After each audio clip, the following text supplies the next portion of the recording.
কবিতাৰ শিৰোনাম ছাঁ।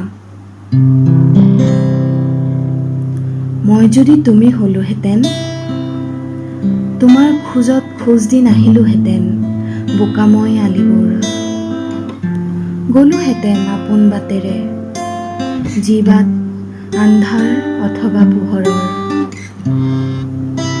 তুমি ৰৈ দিয়াৰ দৰে নৰলোহেঁতেন মোৰ দিনতো পোহৰ নপৰা সেই কেঁকুৰিবোৰত। জোনাকী পৰুৱা খেদি যি বাটে যোৱা মোৰ সতে, সেই বাটৰ দাঁতিতে মই জিৰালোহেঁতেন।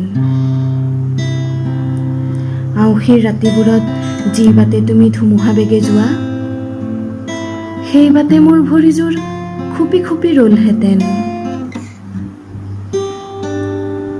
মই তুমি হোৱা হলে নাআঁকিলোহেঁতেন পোহৰত তোমাৰ ক'লা ছবি।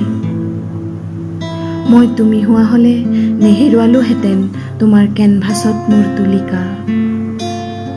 আঁকিলোহেঁতেন আছুতীয়া মান অভিমান, হাঁহি কান্দোনৰ জলছবি জিয়া। সাজিলোহেঁতেন তোমাৰ সতে মিলি পৃথকে বৰেণ্য এক আলোকসজ্জা।